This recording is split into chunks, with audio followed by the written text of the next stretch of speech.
Astaghfirullah. Alhamdulillah wassalatu wassalamu ala Rasulillah wa ala alihi wa sahbihi wa mawalah wa la hawla wa la quwata illa billahi wa ba'd. Alhamdulillah di pagi hari ini kita bisa duduk untuk bertolabul ilmi setelah melaksanakan kewajiban Allah subhanahu wa ta'ala, salat subuh berjamaah. Dan karena di pagi hari ini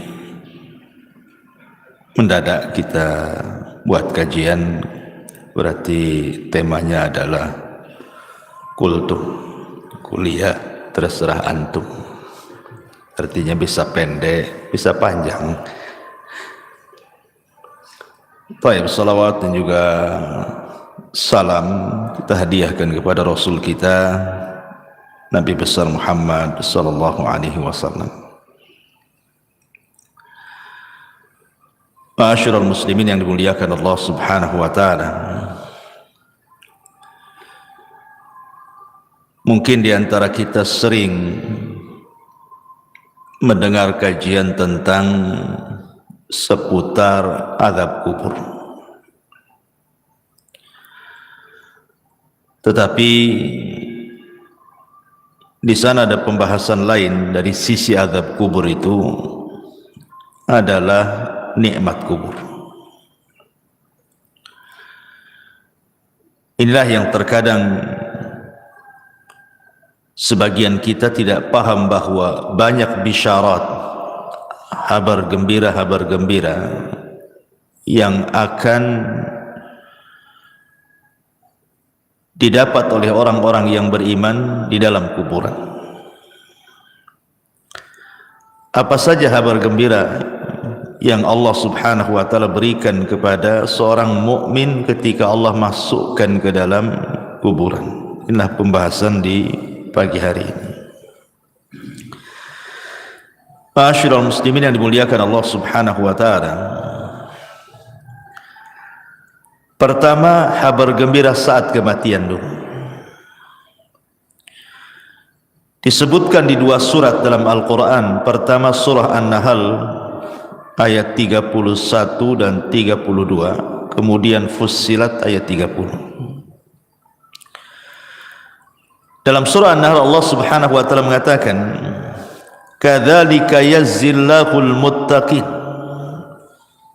alladzina tawaffahumul malaikatu tayyibina yaqulun salamun alaikum udkhulul jannata bima kuntum ta'malun. Demikianlah Allah memberi balasan kepada orang-orang yang bertakwa. Siapa orang yang bertakwa? Yaitu orang-orang yang ketika diwafatkan oleh para malaikat dalam keadaan baik, maka mereka, para malaikat, mengatakan kepada mereka, salamun alaikum, keselamatan bagi kalian, masuklah ke dalam sorga karena apa yang kalian kerjakan. Kemudian dalam surah Fussilat ayat 30-nya Allah mengatakan, innal ladzina qalu rabbuna Allah thumma istaqamu tatanazzalu alaihimul malaikatu alla takhafu wa la tahzanu wa abshiru bil jannati allati kuntum tu'adun. Sesungguhnya orang-orang yang mengatakan Tuhan kami Allah, kemudian mereka istiqomah padanya, maka malaikat akan turun kepada mereka dengan mengatakan, janganlah kalian takut, janganlah kalian sedih, dan bergembiralah kalian dengan surga yang telah Allah janjikan kepada kalian. Jadi kabar gembira pertama adalah saat detik wafatnya seorang mukmin, mereka akan bahagia. Kenapa mereka akan bahagia? Karena malaikat yang membisikkan di telinganya itu adalah bisikan-bisikan kebaikan. Sehingga kita lihat seorang mukmin itu kalau meninggal macam-macam, terkadang Allah tampakkan kebahagiaan,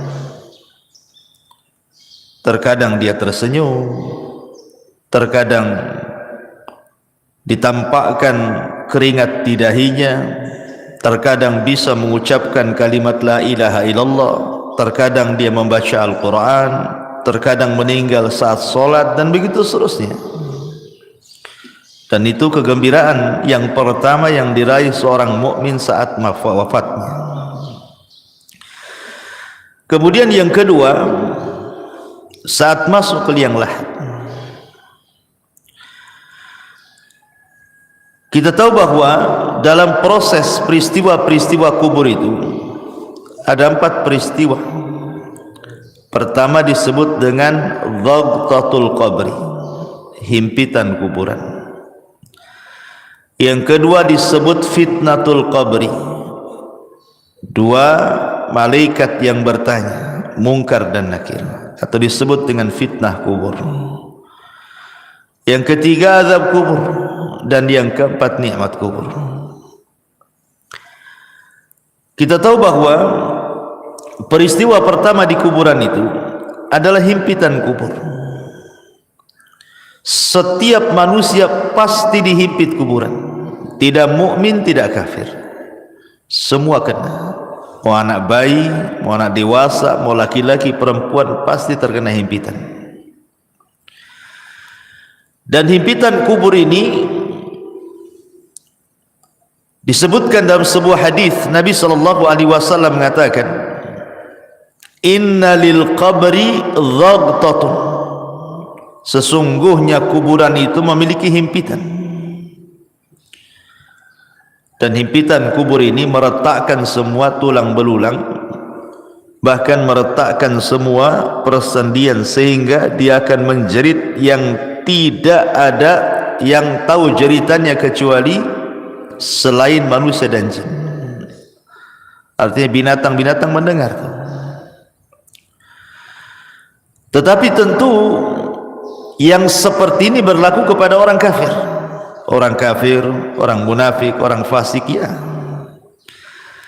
Tetapi himpitan kubur bagi orang-orang yang beriman adalah himpitan kebahagiaan. Sehingga para ulama ketika membicarakan tentang himpitan bagi orang-orang yang beriman itu layaknya seorang ibu saat memeluk bayinya. Karena kita semua berasal dari tanah, jadi tanah itu diibaratkan ibu kita. Jadi kalau kita masuk kuburan dihimpit itu seolah-olah ibu sedang memeluk bayinya, tidak merasakan apapun. Makanya ketika kematian seorang sahabat yang sangat mulia, siapa dia? Sa'd bin Mu'adz radhiyallahu anhu. Sa'd bin Mu'adz ini pemimpin Aus. Saat kematiannya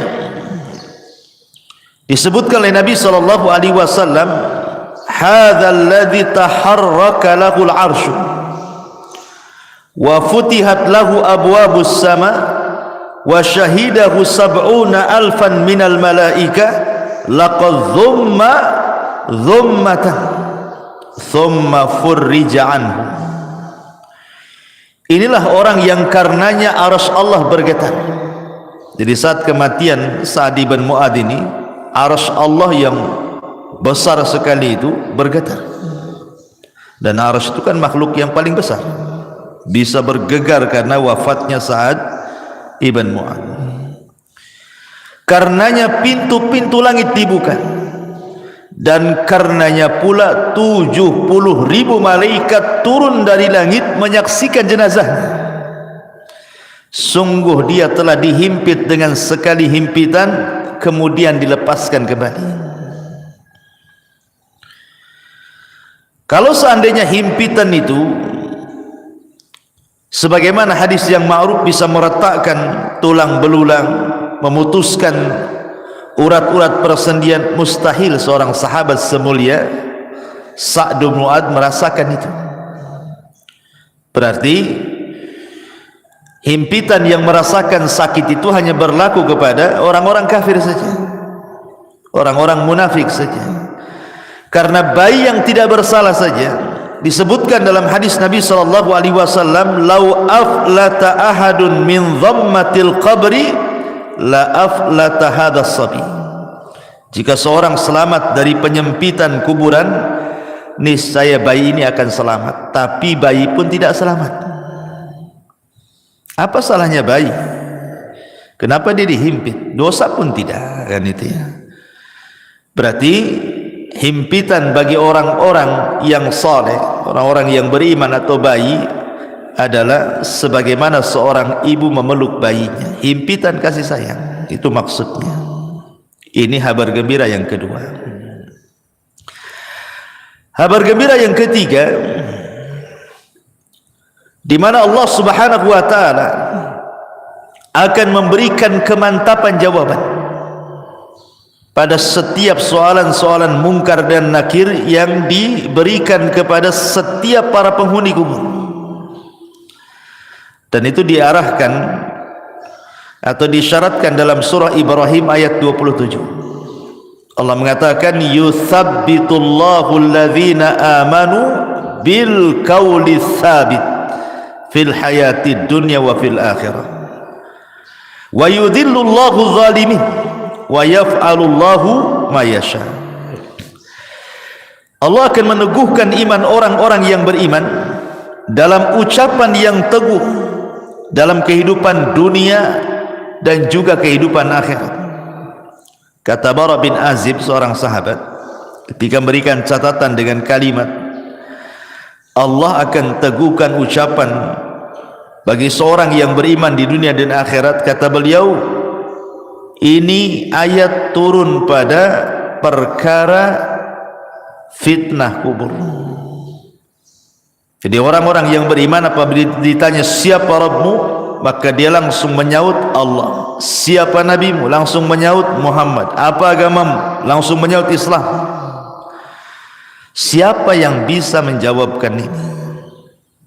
Memang kalau di dunia mudah saja menghafalkan, tetapi bukan berarti di akhirat semua bisa menjawab, tidak. Yang memantapkan jawaban itu Allah. Jadi Allah yang membuat kita mantap jawabannya, bukan pengetahuan kita, gitu maksudnya. Allah yang memantapkan, karena di sini kalimatnya yusabbitullahu, Allah menetapkan, memantapkan. Artinya Allah yang menjadikan kita ini mampu menjawab, dan itu khusus bagi orang-orang yang beriman. Berarti ini kabar gembira yang ketiga, Allah memberikan kemantapan. Kemudian kabar gembira yang keempat, Allah lancarkan setiap jawaban. Setelah Allah mantapkan, kita mampu menjawab. Disebutkan dalam hadis Bara bin Azib radhiyallahu anhu yang panjang sekali. Salah satu penggalan hadisnya, Rasul mengatakan, fayatihi malakani fayujlisanihi fayakulani lahu man rabbuk, fayaqulu rabbi Allah, fayakulani lahu ma dinuk, fayaqulu dinil Islam, fayakulani lahu ma hadzal rajul alladhi bu'itsa fikum, fayaqulu huwa Rasulullah sallallahu alaihi wasallam. Kemudian dua malaikat datang kepadanya dan mendudukkannya. Lalu keduanya bertanya, siapa Rabbmu? Maka si mayat mengatakan, Rabbku Allah. Kedua malaikat bertanya lagi, apa agamamu? Dia menjawab, agamaku adalah Islam. Kemudian keduanya bertanya lagi, siapa laki-laki yang telah diutus kepadamu? Maka dia menjawab, beliau adalah utusan Allah Muhammad sallallahu alaihi wasallam. Mungkin sekali lagi bahwa hari ini antum ditanya, pasti semua bisa jawab. Tapi apakah di kuburan bisa lancar jawabannya? Kan tidak juga. Makanya ini kabar gembira. Selain Allah mantapkan jawabannya, Kemudian ketika kita ditanya, mengalir pula jawaban itu. Ini adalah kabar gembira yang keempat. Kabar gembira yang kelima, setelah Allah Subhanahu wa ta'ala mantapkan jawaban kita dan kita pun mengalir dalam jawaban-jawaban pertanyaan malaikat itu, maka Allah Subhanahu wa ta'ala berikan tazkiyah, rekomendasi. Apa itu? Allah tiba-tiba berfirman dari langit dan mengatakan, sadaqa abdi, hambaku telah benar. Hambaku telah benar, hambaku telah jujur. Dan ini tazkiyah yang luar biasa, di mana Allah Subhanahu wa ta'ala langsung yang mengatakan kepada kita, sadaqa abdi, hambaku telah benar. Tazkiyah mana lagi yang lebih jujur daripada tazkiyah Allah Subhanahu wa ta'ala? Kabar gembira mana lagi yang lebih bahagia daripada Allah mengatakan kepada kita, kita dianggap orang jujur. Kalau manusia, anak katakan antum orang jujur, belum tentu orang mengatakan antum jujur. Tapi kalau Allah yang mengatakan jujur, manusia mendustakan kita terserah, tidak ada urusan. Tapi kalau seluruh manusia mengatakan kita jujur, tapi Allah katakan kita pendusta, buat apa? Kan itu ya. Tapi kalau Allah katakan kita jujur, satu manusia berdusta, terserah. Mendingan kita dianggap jujur di hadapan Allah daripada jujur di hadapan manusia tapi Allah dustakan kita. Dan ini tazkiyah luar biasa, kabar gembira yang luar biasa yang Allah berikan kepada kita kalau kita digolongkan orang-orang yang beriman. Ini kabar gembira yang kelima. Yang keenam, setelah Allah Subhanahu wa ta'ala berikan tazkiyah kepada kita, apalagi Allah Subhanahu wa ta'ala akan luaskan kuburan kita. Ada dua riwayat. Pertama, disebutkan dalam riwayat Abi Hurairah radhiyallahu anhu, di mana Nabi sallallahu alaihi wasallam mengatakan, "Tsumma yubsahu lahu fi qabrihi sab'una dhira'an fi sab'in." Sab'una dhira'an fi sab'in. Berapa luasnya kuburan itu? Kata Nabi SAW, kemudian kuburannya diperluas 70 kali 70 hasta. Satu hasta itu segini nih, ini satu hasta. Ya. Kalau 70 dibagi 2 berarti berapa? 35 meter. Kalau 30 kan 60, berarti 35 meter. 35 meter kali 35 meter, 70 kali 70 hasta, berarti 35 meter kali 35 meter, kan itu ya kalau dibuat meteran. Ini satu riwayat. Jadi kuburan yang sempit tadi yang hanya 1 kali 2 meter gitu ya, dijadikan oleh Allah Subhanahu wa ta'ala menjadi 70 kali 70 hasta luasnya, meluas kuburannya gitu ya. Tapi dalam riwayat yang lain dari Bara bin Azib, justru Nabi sallallahu alaihi wasallam mengatakan, "Tsumma yubsahu lahu fi qabrihi maddal basar." Madda basarihi. Kemudian kuburannya akan diluaskan sejauh mata memandang. Kalau antum naik ke atas gunung, kemudian antum melihat tuh, kira-kira pandangan antum sejauh mata memandang sampai di mana? Itu maksudnya. Itulah luas kuburan. Kalau seandainya Allah berikan kabar gembira kepada seorang mukmin, itu Allah akan luaskan kuburan. Dalam riwayat 70 kali 70 hasta, tapi dalam riwayat Bara bin Azib sejauh mata memandang. Coba bayangkan, kalau antum saya kurung di satu ruangan, anggaplah di kamar masjid ini, dikurung, nggak ada penerangan, kan masih mending tuh luasnya, masih luas kamar ini daripada kuburan. Kuburan berapa peta saja kan itu. Tapi ngomong-ngomong saya minum dulu kayak kok dingin kali nih. Bismillah. Oh, panas juga. Iya. Jadi analoginya begini, kawan. Jadi kalau antum masuk ke dalam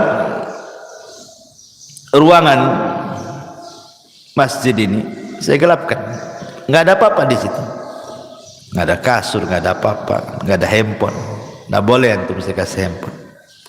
Ya masuk aja badan di situ. 3 hari 3 malam di situ kan, nggak dikasih makan, antum sudah pusing. Janganlah 3 hari 3 malam, 1 hari saya tak makan tak gemetar, apalagi mati listrik kan itu. Kita bayangkanlah di satu ruangan itu, macam mana itu di kuburan yang sempit itu. Habis itu dipendam pula dari atas, hanya tanah, tidak ada apa-apa. Kita sudah kebayang gelapnya kan ya. Lah ketika kemudian Allah Subhanahu wa taala bentangkan kuburan seluas itu, menunjukkan di kabar gembira. Kabar gembira dari Allah Subhanahu wa taala lewat lisan Rasul bahwa seorang mukmin itu akan dibentangkan kuburannya sejauh mata memandang. Artinya tidak akan sumpek gitu maksudnya. Kita kalau berada di ruangan sempit kan sumpek gitu. Tapi kalau di ruangan terbuka kan rasanya los gitu pandangan itu. Dan ini kabar gembira. Kemudian yang nomor 7, bukan hanya diluaskan saja, yang lebih hebat daripada itu apa? Dibukakan pintu surga. Subhanallah ya. Padahal belum ada kiamat, tetapi pintu surga sudah dibukakan, kemudian diarahkan pula ke kuburannya. Dan itu disebutkan dalam hadis di mana Nabi sallallahu alaihi wasallam bersabda, "An sadaqa 'abdi fa afrishuhu minal jannati waftahu lahu baban ilal jannah." Hambaku telah benar, hamparkan permadani untuknya dari sorga, bukakan pintu-pintu sorga kepadanya.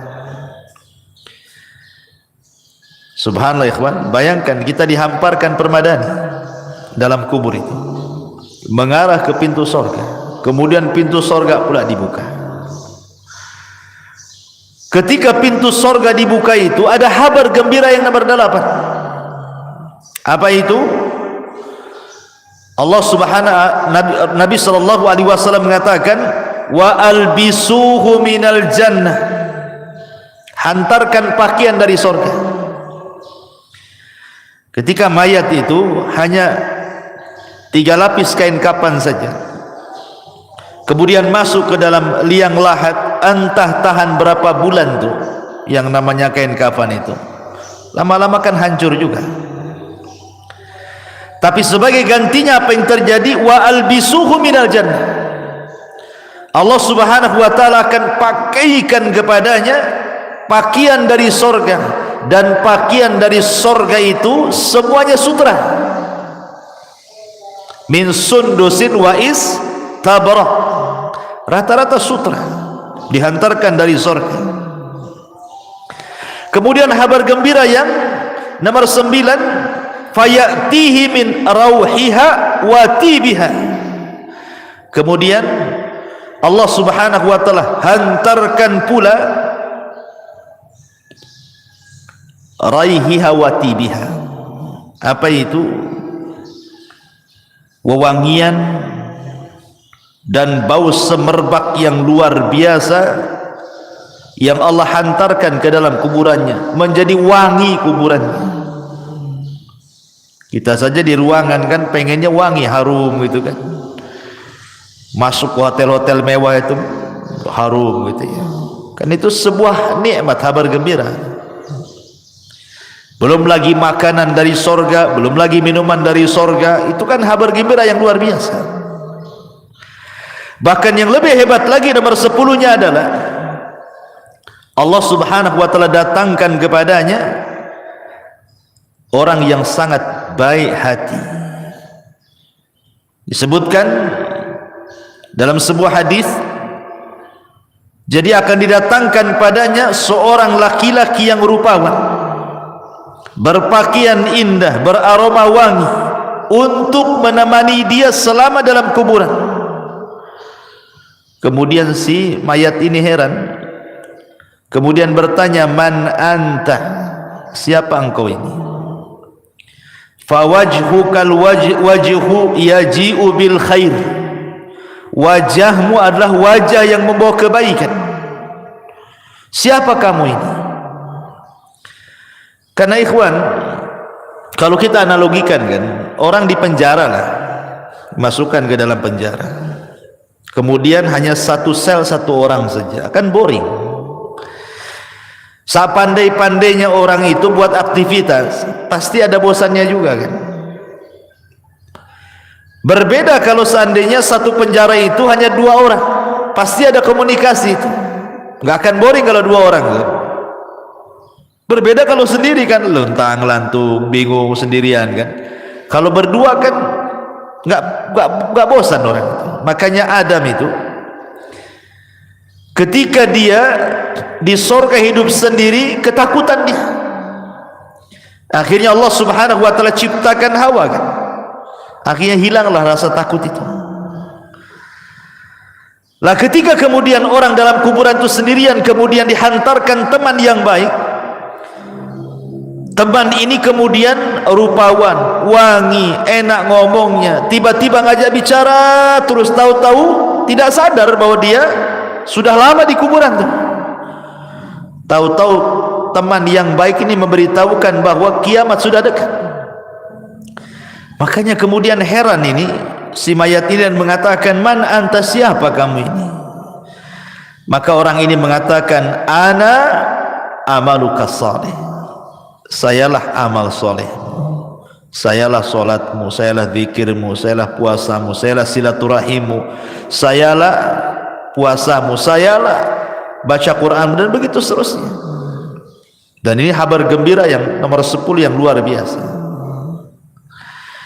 Kemudian yang nomor 11, kabar gembira yang nomor 11, di mana orang-orang yang beriman tidak akan merasakan lamanya tinggal di kuburan. Anggap saja sejak zaman Adam sampai sekarang, berapa ribu tahun tuh dalam kubur itu, ya kan? Atau janganlah sejak zaman Nabi, para sahabat 14 abad silam kan, nggak dikiamat-kiamatkan. Pertanyaannya, apakah mayat itu merasakan bimururil wakti, bahwa waktu itu berjalan seperti kita di dunia ini kan merasakan dengan berjalannya waktu kan, pagi, siang, sore, malam, besok pagi lagi, tahu-tahu sudah seminggu, sebulan, setahun. Kita kan merasakan tuh berjalannya waktu.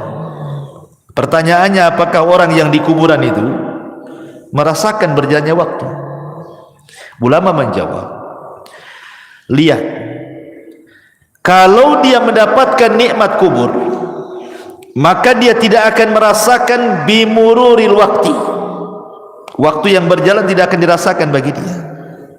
Dan itu disyaratkan dalam kisah Ashabul Kahfi dan kisah Uzair dalam Al-Quran yang ditidurkan 1 abad. Kan ditanya itu, kam labista, berapa lama kau tidur kan? Dia mengatakan labistu yauman atau ba'du yaum, katanya.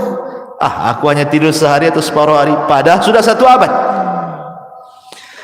Menunjukkan bahwa kalau orang yang belum meninggal saja ditidurkan 1 abad, kemudian dia terbangun rasanya baru setengah atau 1 hari saja, maka begitu juga orang-orang yang dikubur ketika mendapatkan nikmat kubur. Kayak antum bermimpi nih, mimpinya indah banget gitu ya, tiba-tiba terbangun, aduh, Sebentar kali mimpinya. Padahal antum udah dari pagi sampai sore itu tidur tuh. Dibilang sebentar kali katanya. Karena indah. Coba antum mimpi buruk. Baru 5 menit tuh kayak udah lama kali megap-megap antum kan. Jadi para ulama mengatakan bahwa orang-orang yang tidak akan merasakan bimururil waktu, dengan berjalannya waktu itu hanya orang-orang yang mendapatkan nikmat kubur saja. Tapi orang yang mendapatkan azab kubur, dia akan merasakan itu. Waktu itu berjalan. Dan orang-orang yang beriman akan mendapatkan kabar gembira bahwa dia tidak akan merasakan berjalannya waktu. Itu maksudnya. Ya. Ini yang ke-11. Yang ke-12, orang-orang yang beriman, mereka akan merasakan nikmat, artinya kebahagiaan. Jadi bahagia betul dalam kuburannya itu, sehingga sebahagia apapun orang hidup di dunia tidak lebih bahagia dibandingkan orang yang ada di kuburan. Itu yang disebut dengan nikmat kubur tadi. Makanya kenapa Utsman bin Affan kalau diingatkan dengan kuburan itu menangis, tapi kalau diingatkan dengan neraka dia biasa-biasa saja. Ketika ditanya, ya Utsman, aneh engkau ini, diceritakan neraka kau biasa saja raut mukamu, kau diceritakan tentang kuburan kau pula menangis, katanya. Kata Utsman, celaka engkau. Kuburan ini, kata Utsman, bisa saja satu lubang menuju lubang-lubang neraka, atau dia adalah taman dari taman-taman surga. Jadi kita akan tinggal di taman. Itulah nikmat kubur namanya. Jadi nikmat kubur itu luar biasa. Makanya orang itu akan mendapatkan kenikmatan lebih nikmat dibandingkan dia pernah nikmat di dunia. Seberapa nikmat orang di dunia ini, masih nikmat kubur. Karena kubur itu adalah jannah yang pertama, surga yang pertama sebelum masuk ke surga yang abadi. Tapi perlu diingat bahwa orang-orang yang di kuburan itu juga bisa merasa sedih. Sama dengan ketika antum kehilangan sesuatu, kita sedih, tersiksa gitu ya, atau ada masalah gitu ya, entah masalah ekonomi, masalah keluarga, masalah apa-apa, kan kadang-kadang tersiksa batin kita. Lah orang yang di kuburan pun akan sama merasakan hal itu, tersiksa batinnya. Kapan? Ketika orang-orang yang di atas kuburan melakukan niyaha. Niyaha itu artinya meronta-ronta, menangis-nangis gitu ya, menolak takdir gitu. Kalau nangis saja nggak apa-apa, namanya orang meninggal sedih, Rasul aja nangis gitu. Tapi kalau sampai niyaha ini membuat apa? Orang yang mati itu yu'adzab, diazab. Tapi bukan diazab di sini artinya diazab fisiknya, tidak, maksudnya diazab batinnya. Ya, karena ada hadis yang mengatakan innal mayyit yu'adzab bi bukail hayy. Rasul mengatakan orang yang mati itu akan diazab disebabkan tangisan orang hidup. Maksudnya niyaha. Yang sampai merobek-robek, memukul-mukul. Karena saya pernah menyaksikan ada orang sedang koma. Ini istrinya itu udah guling-guling tuh, guling tuh, sampai akhirnya diamankan sama kerabatnya, dimasukkan ke kamar, dikunci. Rumahnya tak jadi mati pula dia. Coba kalau mati apa nggak jelas tuh kan.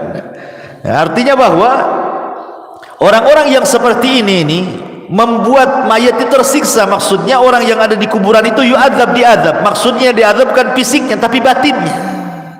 Jadi dia merasa sedih gitu ya, tersiksa batinnya itu gara-gara tangisan orang yang di atas kuburan itu. Makanya kenapa nasihat saya, kalau ada orang yang meninggal itu sebenarnya dia hanya butuh 3 kata saja. Orang mati itu hanya butuh 3 kata. Kata yang pertama, Allahumma gfirlahu, ya Allah ampuni dosanya. Yang kedua, Allahumma arhamhu, ya Allah rahmatilah dia. Kemudian yang ketiga, Allahumma tsabithu, ya Allah mantapkanlah dia. Maksudnya dalam jawaban. Itu yang diperlukan saat orang itu meninggal. 3 kata ini. Tidak lebih daripada 3 kata. Ya Allah ampuni dosanya, ya Allah sayangi dia, ya Allah mantapkan jawabannya. Cuma itu yang diperlukan. Ya. Itu saat dia meninggal gitu ya. Kalau sudah lama ya tentu doa ampunan. Jadi mayat itu sangat bahagia, disebutkan sama para ulama. Yang paling dinanti oleh para penghuni kubur, entah ayah kita yang sudah meninggal, ibu kita, nenek kita, atau keluarga kita, mereka sangat bahagia itu apabila mendapatkan doa dari orang yang hidup. Jadi kalau kita mendoakan ampunan, rahmat, kata ulama, itu yang dinanti. Jadi mereka sangat bahagia sekali dengan doa kita kalau kita mengatakan Allahumma gfir lahu, Allahumma arhamhu, ya Allah rahmati dia, ya Allah ampuni dia. Dan juga sedekah yang kita niatkan kepada orang yang sudah meninggal. Inilah diantara 12 kabar gembira bagi para penduduk kuburan. Subhanallah bihamdika asyhadu an la ilaha illa anta astaghfiruka wa atubu ilaik. Allahu ta'ala. Assalamualaikum warahmatullahi wabarakatuh.